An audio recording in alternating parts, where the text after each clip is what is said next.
देखिए, जो भी ये जो वीडियो लेक्चर जो भी आगे आएगा वो थोड़ा स्पीड में समझने की कोशिश करें, क्योंकि जल्दी जल्दी समझेंगे तब हम बुक को पढ़ पाएंगे।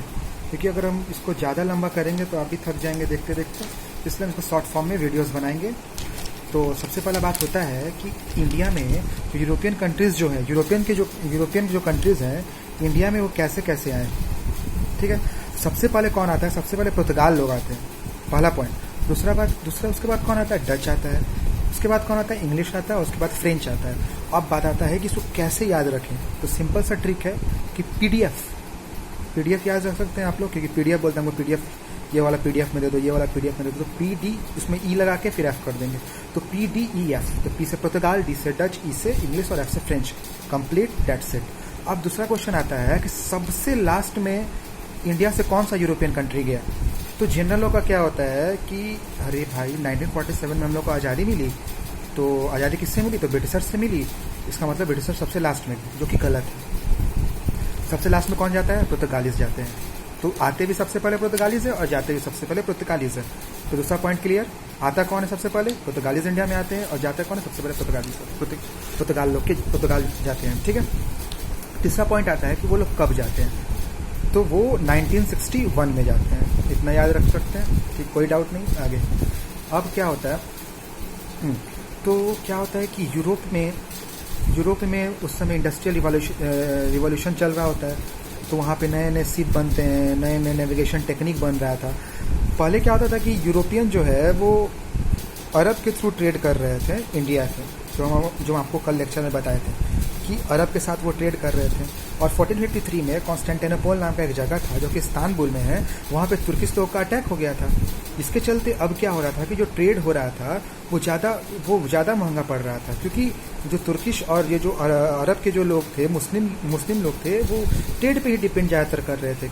यूरोपियन जो खरीदते थे सामान उसको ज़्यादा दाम में बेच दे रहे थे, 10 गुना दाम में बेच रहे थे। इसके चलते क्या हो रहा था कि यूरोपियन को दिक्कत हो रहा था, और जो यूरोपियन लोग बहुत धीरे धीरे यूरोपियन में इंडस्ट्रियल रिवोल्यूशन हो रहा था, सब चीज़ का रिवोल्यूशन चालू हो रहा था। साइंटिफिक पढ़ रहे थे लोग, एग्रीकल्चर में एक्सपर्ट हो रहे थे, वो क्रॉप रोटेशन प्रोसेस को यूज़ कर रहे थे। जिसके चलते क्या होता है कि वहाँ पे अब वहाँ के पीपल को अब इच्छा होता है कि हम नए नए जगहों पे जाए, वहाँ पे मार्केट ढूंढें, वहाँ पे ट्रेड करें, ठीक है। तो उसके लिए उन्होंने शिप बनाया। तो यूरोपियन कंट्रीज़ ने 2 कंट्री को बोला कि आप इस पे ध्यान दें, आप सी रूट को फाइंड करने के लिए कंसंट्रेट करें, इनिशिएट करें। तो वो 2 कंट्री का नाम है पुर्तगाल और दूसरा का नाम है स्पेन। तो एक ट्रिटी ऑफ टोर्देसिला होता है 1494 में, ठीक है। ट्रिटी ऑफ टोर्देसिला बोलते हैं उसको, जो 1494 में होता है, ठीक है। उसमें क्या कहा जाता है कि स्पेन और पुर्तगाल के बीच में होता है। उसमें कहा जाता है कि स्पेन भाई तुम आधा हिस्सा तुम ले लो। कहाँ से? एक अटलांटिक महासागर होता है जो बगल में, यूरोप के जस्ट बगल में अटलांटिक महासागर है, उसको 20 से डिवाइड किया कि जो नॉर्थ अमेरिका और साउथ अफ्रीका का भाग है भाई स्पेन भाई तुम रख लो, और इधर वाला जो सी रूट का भाग है जो ईस्टर्न एशिया पड़ेगा, उधर हम जाकर सी रूट वहाँ पे ट्रेड करेंगे। सिंपल, इसको बोलते हैं ट्रिटी ऑफ टोर्देसिला, जो कि 1494 में हुआ, ठीक है। तो वहाँ के राजा लोग ने इन लोग को बोला कि जाओ और सी रूट को ढूंढो। तो सबसे पहले एक क्वेश्चन इंपॉर्टेंट यहाँ पे उठता है कि सबसे पहला इंसान जो सबसे फर्स्ट जो कि इंडिया को खोजने के लिए निकला था, ठीक है। तो इंडिया को सबसे पहले खोजने के लिए कौन निकला था? Vasco D gamma? गलत। इंडिया को सबसे पहले खोजने के लिए निकला था 1487 में, जिसका नाम था Bartholomew Dias. Bartholomew Dias was the first man who wanted to discover India, but वो इंडिया डिस्कवर नहीं कर पाए, और वो अफ्रीका के सबसे साउदर्न पॉइंट है जिसका नाम है केप्स ऑफ गुड होप, वहाँ पे जाके वो रुक गए और फिर वहाँ से चले गए। फिर 10 साल के बाद हमारे हीरो जो इंडिया को डिस्कवर करते हैं, वास्को डी गामा, 1497 में वहाँ से पुर्तगाल के बंदरगाह से निकलते हैं, और ऑस्ट्रेलिया के कैप ऑफ गुड होप्स जो किनारे से निकलते हुए अफ्रीका के नीचे जो कैप ऑफ गुड होप्स है वहाँ से निकलते वो डायरेक्ट कहाँ जाते हैं? वो इंडिया आते हैं, ठीक है। तो वहाँ जब आते हैं तो इंडिया में वो कैसे आते हैं? इंडिया में वो 3 शिप के साथ आते हैं, ठीक है। तो इंडिया में वो 3 जहाज़ों के साथ आते हैं। अब सबसे इम्पोर्टेंट ये क्वेश्चन पूछता है कि उनके साथ कैप्टन कौन था उनका, ठीक है। तो उनका कैप्टन का नाम आप याद रखेंगे, सिंपल वर्ड में आप याद रखेंगे, उनका नाम था अब्दुल मजीद। मजीद आप कैसे याद रखेंगे? माजी से नाव ये आपको याद रहेगा, तो जहाज, नाव, माझी जो नाव को चलाते हैं, ऐसे सिंपल में याद रखेंगे। तो उनका नाम था अब्दुल मजीद।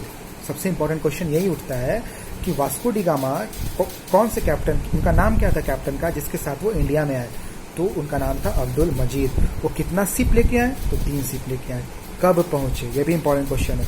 तो वो इंडिया में पहुंचे 17 मई 1498 में वो इंडिया में पहुंचे। अब क्वेश्चन आता है कि इंडिया में कहाँ पहुंचे, तो इंडिया में वो कालीकट में पहुंचे। ठीक है, तो जब इंडिया में वो कालीकट में पहुंचे तो वहाँ पे जैबोरियन नाम का एक राजा था। ठीक है, जिसको जैबोरियन का मतलब होता है कि आप समुद्रों के राजा, जैबोरियन। ठीक है, तो जब वहाँ पहुँचते हैं तो वो उनका स्वागत करते हैं। ठीक है, क्योंकि जैबोरियन जनरली वो अरब लोग को देखते थे ट्रेड करते हुए। आप देखिए कि नया लोग आ रहा है ट्रेड करने के लिए, तो उनको खुशी महसूस हुई, इसलिए उसका स्वागत कर रहे हैं। ठीक है, तो वहाँ पे करीबन वास्को डी गामा 3 महीना रुके और फिर वहाँ से सामान लेके वो चले गए। कहाँ पे, फिर से पुर्तगाल चले गए और वहाँ पे बेचे। और वहाँ उनको ये जानकारी वहाँ से प्राप्त हुई कि जो अरब ट्रेडर्स था, वो जो सामान खरीदता था वो हम लोग को 10 गुना ज़्यादा दाम में बेच रहा था, जो कि गलत था। ठीक है, आप 10 गुना ज़्यादा दाम में बेच रहे हैं, तो जो कि प्रॉफिटेबल तो नहीं रहा। तो अब उन्होंने क्या सोचा कि, और उन्होंने कैलकुलेट किया टोटल प्रॉफिट अपने जर्नी का, मतलब जिसमें जहाज जब वो आ रहे होंगे सी बोट से, जो यहाँ पे सामान खरीदे, टोटल जितना कॉस्ट आया, तो देखिए 60 गुना हमको फायदा हो रहा है, मतलब 60 गुना हमको प्रॉफिट हो रहा है। इसके बावजूद आने जाने के बाद भी हमको 60 गुना का प्रॉफिट हो रहा है। तो ये सोचे कि अरे भाई, ये तो बहुत प्रॉफिटेबल ट्रेड है। अब तो हम इधर से नहीं जाएंगे, अब लैंड रूट से नहीं जाएंगे, अपन हम जाएंगे अफ्रीका होते हुए, नीचे से जाएंगे और डायरेक्ट हम इंडिया पहुंच जाएंगे। ठीक है, तो ये बात उसने सबसे पहले किसको कही, उसने ये बात पेड्रो अल्वारेज कैब्रल को कही। पेड्रो अल्वारेज कैब्रल उसका दोस्त था, उसको कहा कि भाई वहाँ बहुत प्रॉफिट है, तुम भी जाओ। तो वो पेड्रो अल्वारेज कैब्रल जो था वो वहाँ से चलता है और 1500 में कहाँ पे आता है, इंडिया में वो भी आता है। और वो इंडिया में जब आता है तो इंडिया में आके वो अपना क्या कर लेता है, वहाँ पे इंडिया में जाके वो अपना एक फैक्ट्री इस्टेब्लिश करता है, जो कि फर्स्ट फ्रेंच फैक्ट्री इस्टेब्लिश होता है 1500 में। तो यहाँ एक इंपॉर्टेंट क्वेश्चन आता है कि तो सबसे पहला फैक्ट्री पुर्तगाल, सबसे पहला पुर्तगाल का फैक्ट्री कहाँ बनता है, तो वो बनता है कालीकट में। तो कौन बनाता है, तो पेड्रो अल्वारेज कैब्रल बनाता है। कब बनाता है, तो 1500 में बनाता है। इतना इंपॉर्टेंट है, ये क्वेश्चन इंपॉर्टेंट है। ठीक है, अब वहाँ पे जब फैक्ट्री बना लेगा, अब तुम किसी के जमीन पे अपना फैक्ट्री बनाओगे तो अगल बगल के राजा तुमसे गुस्सा हो जाएंगे, अगल बगल के पीपल तुमसे क्या हो जाएंगे, नाराज हो जाएंगे। तो अगल बगल के पीपल नाराज होंगे, तुम पे चढ़ जाएंगे, तुम्हारे साथ लड़ाई होगा। अब उनको सपोर्ट कौन करेगा, अरब, क्योंकि अरब को यहाँ पे नुकसान हो रहा था। अब यूरोपियन कंट्री तो अरब से कुछ खरीद नहीं रहे थे, जब खरीद नहीं रहे तो वो लॉस में जा रहे थे और उनको गुस्सा आ रहा था कि उनको क्यों जैबोरियन राजा क्यों उनको मौका दे रहे हैं यहाँ पे फोर्ट बनाने का, यहाँ पे फैक्ट्री बनाने का। ठीक है, तो इनके विरुद्ध अब लड़ाइयाँ होती है, बहुत सारी लड़ाइयाँ होती हैं। अब क्या होता है कि यहाँ पे अब फिर धीरे धीरे जो पुर्तगाल है वो अपना फैक्ट्री बनाते हैं। सबसे पहले वो बनाता है कैलीकट में, फिर कैनानोर एक जगह है, जस्ट इसके ऊपर कैनानोर है और जस्ट इसके नीचे क्या है, कोचीन। वहाँ पे लोग अपना फैक्ट्रीज बनाते हैं। ठीक है, और सबसे इम्पोर्टेंट बात यह है कि पुर्तगाल लोग ये जानते थे कि अगर आपको ट्रेड करना, आपको ट्रेड का मालिक बनना है, सबसे पहले आप समुद्र पे कब्जा करें। तो इसके बाद बहुत सारे गवर्नर्स आए पुर्तगाल से भेजे, पुर्तगाल के राजाओं ने बहुत सारे गवर्नर को भेजा कि तुम जाओ और वहाँ पे जो फोर्ट है उसको तुम कंसोलिडेट करो और तुम अरब ट्रेडर्स जो है, अरब के जो लोग हैं उनका भी जो पोर्ट होगा उनको भी घेराबंदी करो, उनको भी आने से रोको, उनको भी अपना मोनोपोली बनाओ, मतलब तुम अपना वर्चस्व बनाओ वहाँ पे कि सबसे ज़्यादा ट्रेड हम ही करेंगे, हम ही सबके मालिक है। तो इसके लिए बहुत सारा पॉलिसी है जिसको बोलते हैं ब्लू वाटर पॉलिसी, जो कि हम अगले लेक्चर में पढ़ेंगे। Thank you.